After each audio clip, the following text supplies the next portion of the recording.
वो दौर जब सच बोलना जुर्म बन चुका था और झूठ ताकत का हिस्सा बन गया था।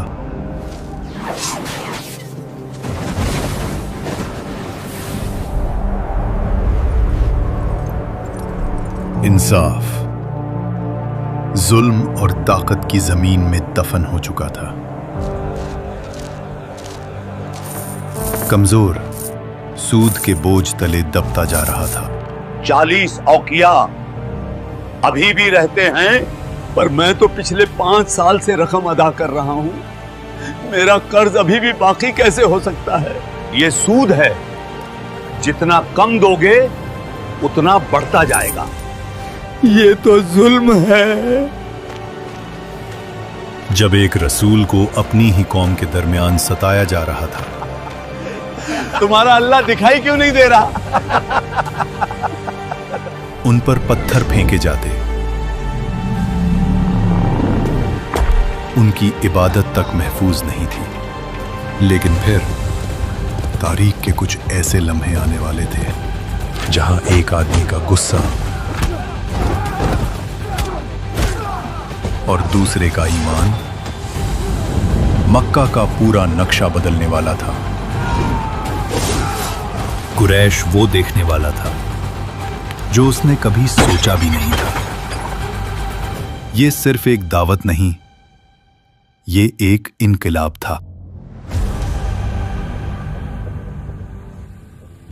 दारुल अरकम, जहां मुसलमान छुपकर इस्लाम की तालीम हासिल कर रहे थे, लेकिन मक्का में इस्लाम की बातें शुरू हो चुकी थीं। हमने पहले कभी ऐसे अल्फाज नहीं सुने।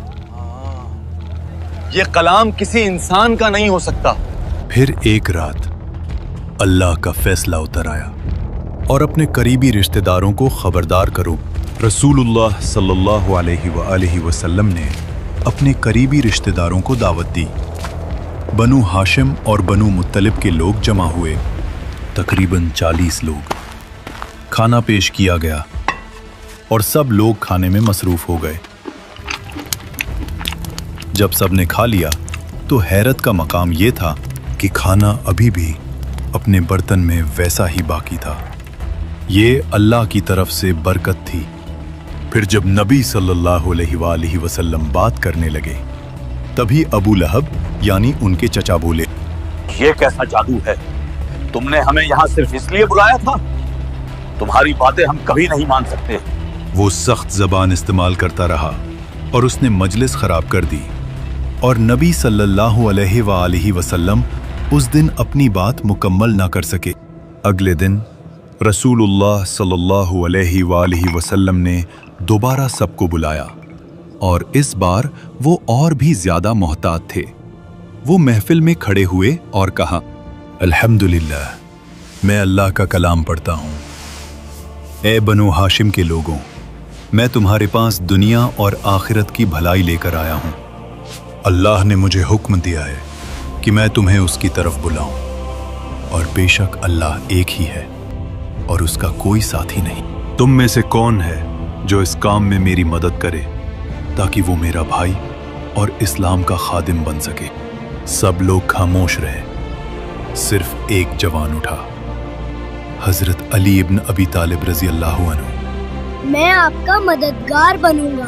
लोग मुस्कुरा दिए और मजाक उड़ाया। नबी सल्लल्लाहु अलैहि वसल्लम ने दोबारा सबसे पूछा। वो लोग एक दूसरे की तरफ देखते और खामोश रहते। नबी सल्लल्लाहु अलैहि वसल्लम ने तीसरी मर्तबा फिर पूछा, लेकिन हर बार सिर्फ एक ही हाथ उठता, हजरत अली इब्न अबी तालिब। और यही वो हाथ था जो नबी पाक के साथ आखिरी दम तक रहा। हर मैदान में, हर मुश्किल हालात में वो हजरत अली रजी अल्लाहु अन्हु ही थे जो सबसे आगे रहते।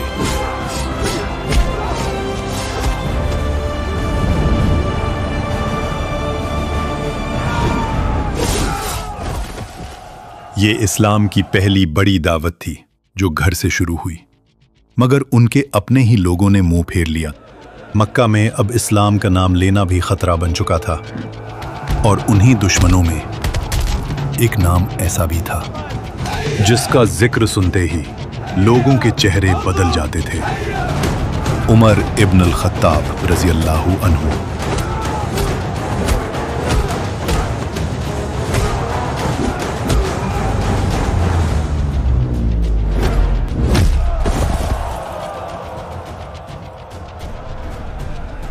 अगर तुम मुसलमान हो गए तो कुरैश घुटनों पे आ जाएगा उमर।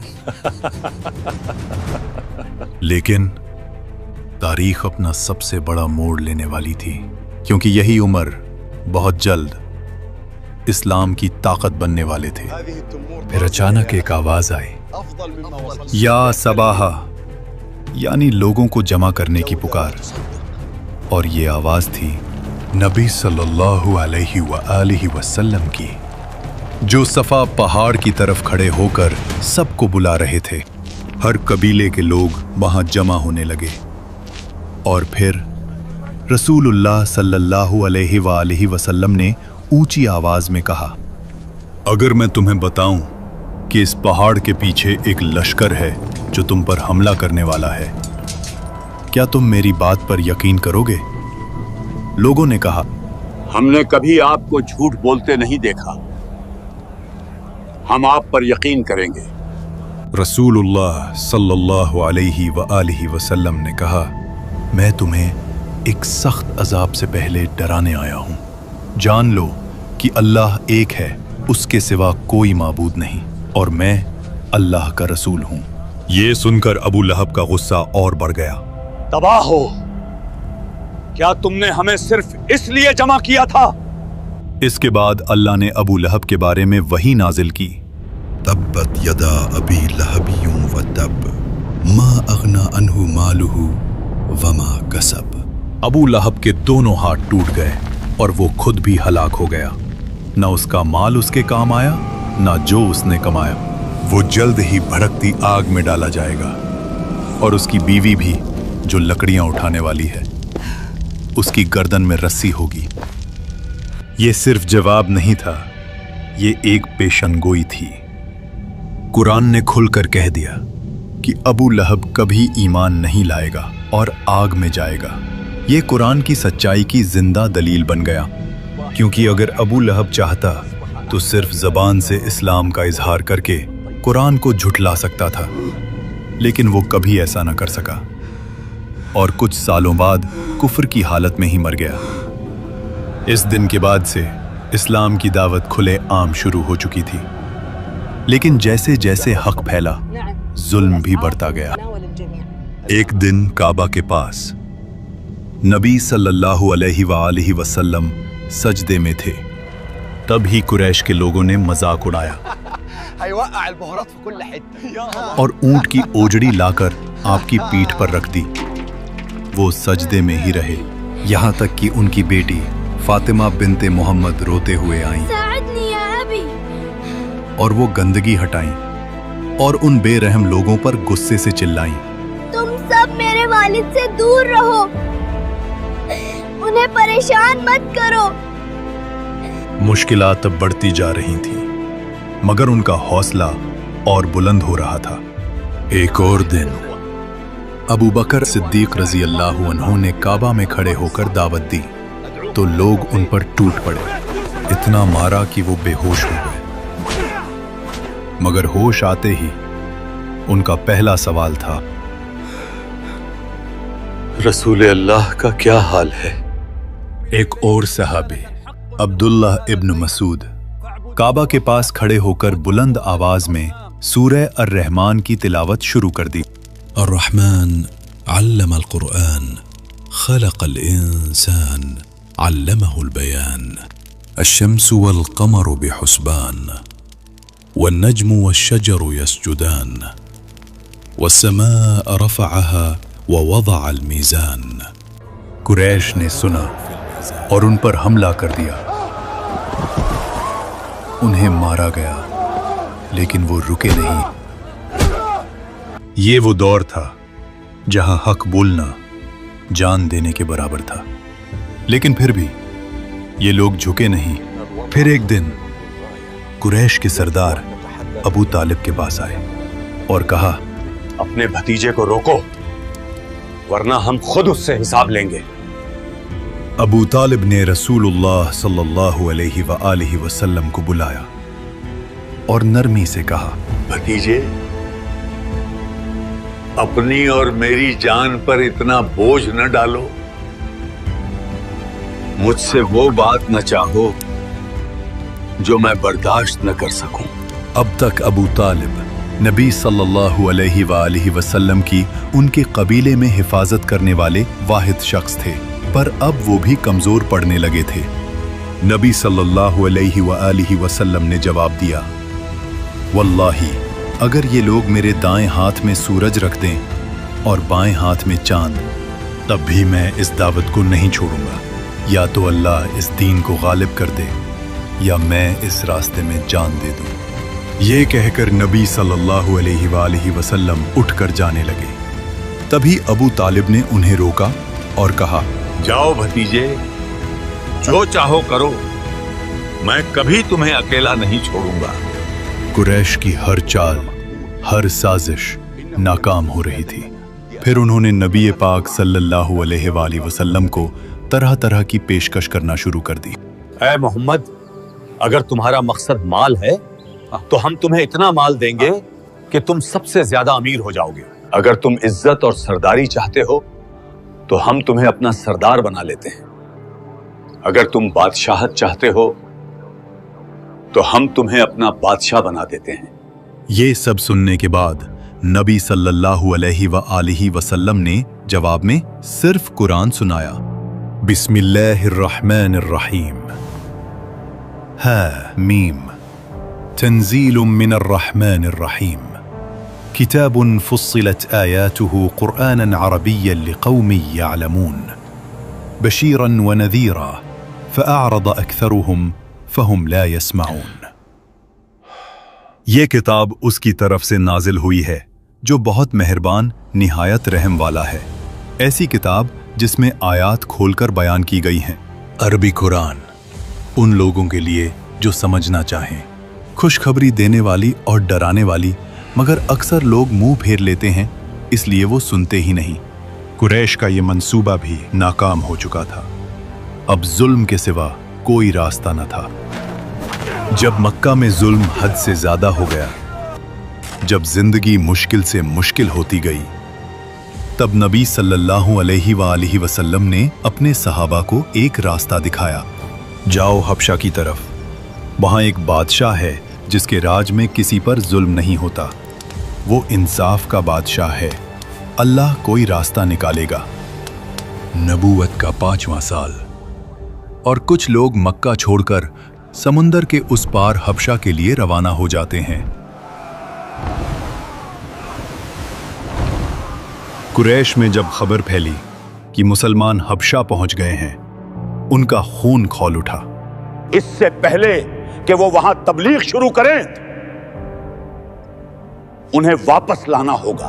कुरैश ने अपने 2 सबसे होशियार लोगों को हबशा भेजा, हजरत अम्र इब्न अल आस और अब्दुल्ला इब्न अबी रबिया। उनके साथ थे बेशकीमती तोहफे। हबशा का बादशाह अल नजाशी एक आदिल और समझदार बादशाह था। हजरत अम्र इब्न अल आस और उनके साथी दरबार में पहुंचे, तोहफे दिए और कहा, ऐ बादशाह, ये लोग जो आपके मुल्क में आए हैं, इन्होंने अपने बाप दादा का दीन छोड़ दिया है और एक नया दीन लेकर आए हैं। इन्हें वापस हमारे हवाले कर दें। लेकिन बादशाह एक आदिल इंसान था। उसने कहा, पहले मैं उनकी बात सुनूंगा। मुसलमानों की तरफ से हजरत जाफर इब्न अबी तालिब रजी अल्लाह अन्हु सामने आए। हजरत जाफर नबी सल्लल्लाहु अलैहि वसल्लम के चचा जाद भाई। उन्होंने बादशाह के सामने इस्लाम की बात की। ऐ बादशाह, हम एक जाहिल कौम थे। हम बुतों को पूजते थे, मुर्दा जानवर खाते थे, रिश्ते तोड़ते थे, कमजोर को सताते थे। फिर अल्लाह ने हमारी तरफ अपना एक रसूल भेजा, जिसका नसब हम जानते हैं, जिसकी सच्चाई हमने देखी, जिसकी अमानत में कोई शुबहा नहीं। उसने हमें बुलाया सिर्फ एक अल्लाह की तरफ, सच्चाई और ईमानदारी की तरफ। बादशाह ने कहा, क्या तुम्हारे पास कुछ है जो तुम्हारे नबी पर नाजिल हुआ? हजरत जाफर रजी अल्लाह अन्हु ने सूरह मरियम की आयात तिलावत की, वो आयात जिनमें हजरत मरियम अलैहिस्सलाम का जिक्र है, हजरत ईसा अलैहिस्सलाम का जिक्र है। واذكر في الكتاب مريم إذ انتبذت من أهلها مكانا شرقيا فاتخذت من دونهم حجابا فأرسلنا إليها روحنا فتمثل لها بشرا سويا قالت إني أعوذ بالرحمن منك إن كنت تقيا قال إنما أنا رسول ربك لأهب لك غلاما زكيا قالت أن يكون لي غلام ولم يمسسني بشر ولم أك بغيا बादशाह ये सुनकर रोने लगा। उसके दरबारी जो ईसाई थे वो भी रोने लगे। बादशाह ने कहा, जाओ, तुम लोग मेरे मुल्क में अमन से रह सकते हो। जो तुम्हें गाली दे या नुकसान पहुंचाए उस पर जुर्माना होगा। अम्र इब्नुल आस गुस्से में वहां से चले गए। दिन खत्म हुआ और इस बार उन्होंने एक और मंसूबा बनाया। मैं बादशाह को ऐसा कुछ बताऊंगा जिससे वो बिल्कुल खुश नहीं होगा और इन्हें हमारे हवाले कर देगा। अगले दिन दोबारा सब महल में जमा होते हैं। अम्र इब्न अल आस ने एक नई चाल चली। उन्होंने नजाशी के दिल में शुबा पैदा करने की कोशिश की। ऐ बादशाह, ये लोग ईसा इब्न मरियम के बारे में वो बात कहते हैं जो आपके लोगों से मुख्तलिफ है। नज्जाशी ने हजरत जाफर इब्न अबी तालिब को बुलाया और सीधा सवाल किया, तुम ईसा इब्न मरियम के बारे में क्या कहते हो? हम वही कहते हैं जो हमारे नबी लेकर आए हैं। ईसा इब्न मरियम अल्लाह के बंदे हैं, उसके रसूल हैं, उसका कलीमा है जो उसने मरियम की तरफ दिया और उसकी तरफ से एक रूह है। ये सुनकर नज्जाशी ने जमीन से एक लकड़ी उठाई और कहा, जो तुम कह रहे हो और जो ईसा इब्न मरियम लाए थे, दोनों में जरा सा भी फर्क नहीं, इस लकड़ी जितना भी नहीं। फिर नजाशी ने कुरैश के वफ्द को सख्ती से रद्द कर दिया। अल्लाह की कसम, मैं इन लोगों को तुम्हारे हवाले नहीं करूंगा। अल्लाह ने मुझे मेरा मुल्क रिश्वत देकर नहीं दिया कि मैं अल्लाह के मामले में रिश्वत लूं। अपने तोहफे अपने पास रखो और निकल जाओ मेरे मुल्क से। हजरत अम्र इब्न अलास और उनके साथी इस नाकामी और बादशाह के गुस्से के बाद वहां से वापस चले गए। मुसलमान हबशा में महफूज रहे।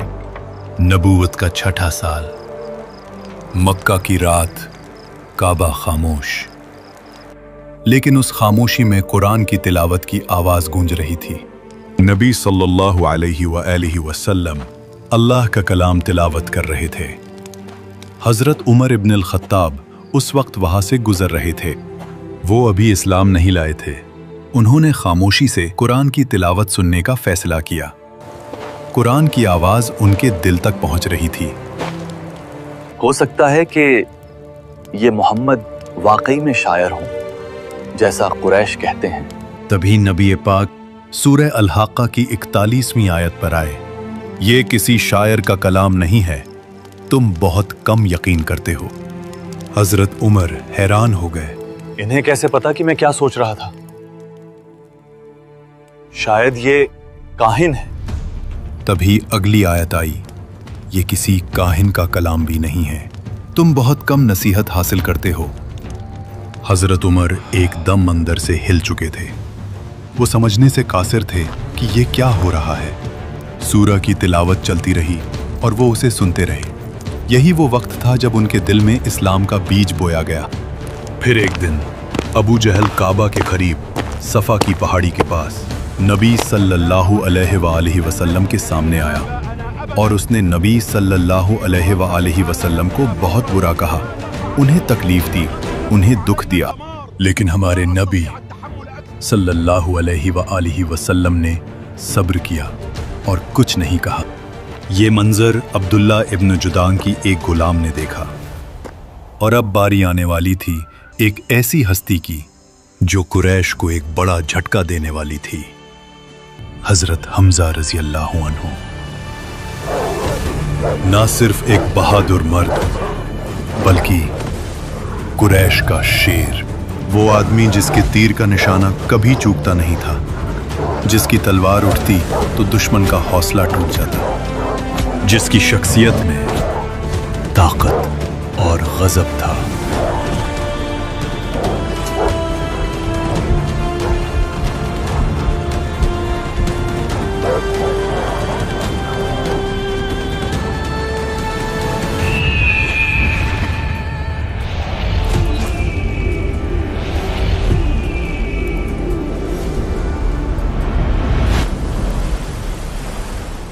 जब हजरत हमजा शिकार से वापस आए, उनके हाथ में कमान था। उस गुलाम खातून ने फौरन जाकर उन्हें सारा वाकया सुनाया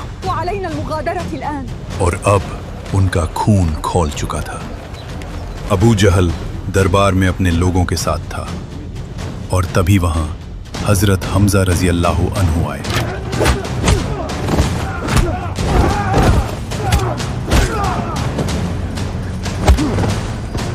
तुमने मेरे भतीजे को गाली दी, याद रखो मैं भी उसी के दीन पर हूं।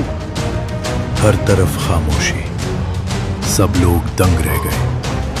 अब हजरत हमजा भी ईमान ला चुके थे। अबू जहल के सर से खून बहता रहा, लेकिन वो इस सदमे में होश खो बैठा था और हमजा रजी अल्लाह अन्हु वहां से चले गए। उनके दिल में एक बेबसी थी। आज जो मैंने कहा, मुझे समझ नहीं आ रहा कि क्या मैं वाकई इस पर कायम रह सकता हूं या नहीं। फिर उन्होंने अल्लाह से हिदायत मांगी और अल्लाह ने उनकी दुआ सुनी और उनका ईमान और ज्यादा मजबूत हो गया। कुरैश में सन्नाटा छा गया। इस्लाम फैलता जा रहा था, मगर ये सिर्फ शुरुआत थी। मक्का की गलियों में अब सिर्फ खामोशी नहीं थी, अंदर ही अंदर एक तूफान उठ रहा था और उन सब के दरमियान एक नाम उभरने वाला था, उमर इब्नुल खत्ताब। सब्सक्राइब।